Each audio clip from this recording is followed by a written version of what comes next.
हैं। अब तारीख से वाज़ेह होता है कि एक तरफ जनरल मुशर्रफ था तो दूसरी तरफ भी एक जनरल ही था, और जिसको जनरल क्या नहीं कहते। काजी फायद ईसा साहब को 2.0 वर्जन भी कहा जाता है। काजी फायद ईसा साहब ने जवाज़ फ्राहम कर दिया है एग्जेक्टिव को कि वो ओवर रीच करे जुडिशरी में। फायद ईसा साहब उस वक्त स्टैंड ले लेते तो शायद 26वीं आईनी तरमीम का रास्ता ना हमवार होता। उन्होंने एक बाकायदा तौर पर रास्ता, एक प्लेटफॉर्म बना कर दिया। 1.25 साल का टेन्योर बनता है as chief justice of Pakistan, वो ऐसा ही है, और उसमें तमाम तर वही फैसले हैं जिसमें नज़र आ रहा है कि इवेंचुअली 26वीं आईनी तरमीम की राह हमवार। उस आइन के अंदर ही ज़ोर ज़बरदस्ती के साथ एक ऐसी तरमीम कर दी जाए कि जो मकासद 3 नवंबर 2007 का फरमान हासिल नहीं कर सका, वो मकासद जो है 26वीं आईनी तरमीम हासिल कर, और 26वीं आईनी तरमीम भी अदलिया के ख़िलाफ़ कू है। ये 26वीं आईनी तरमीम है जिसके ख़िलाफ़ आईनी दरख्वास्तें आज तक इन जजों ने सुनने के लिए मुकर्रर भी नहीं की। 3.0 कहना तो शायद उन दोनों के साथ ज़्यादती होगी, क्योंकि ये तो वो इख्तियार है। 26वीं आईनी तरमीम के सबसे बड़े अगर बेनिफिशरी हैं तो वो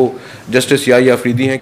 ये बच ही सकें पतली गली। दोस्त कहते हैं सदूर साहब के अक्सर वो तो अब घोड़े ही दौड़ा रहे हैं वहाँ पर, जिसका नाम भी उन्होंने गालिबन जस्टिस रखा हुआ है। जो ओहदों पर आते हैं कि ओहदे हमें मिल जाएं, प्रोटोकॉल्स हमें सारे वो मिले, मगर काम हमें ना करना पड़े। तो मेरे ख्याल में ऐसे घोड़ों के होते हुए अडियाला जेल में जिस किस्म के चैलेंजेस हुकूमत को फेस कर रहे हैं, वो चैलेंजेस जो हैं अब इतना मुश्किल नहीं है। तो ना सिर्फ ये कि ये हुकूमत हाइब्रिड फॉर्म ऑफ गवर्नमेंट होने पे फ़ख्र कर रही है, हमारी अदलिया भी इस वक्त हाइब्रिड हो चुकी है। पूरी दुनिया में जो जज होता है ना, वो किसी भी मजलूम का आखिरी सहारा हो। पॉलिटिशियन आखिरी सहारा नहीं होता। उन्होंने एक ही बात पूछी, क्या हमारी अदालतें इंसाफ दे रही हैं? हमारी इस्टेब्लिशमेंट के लिए जानना और समझना बहुत ज़रूरी है।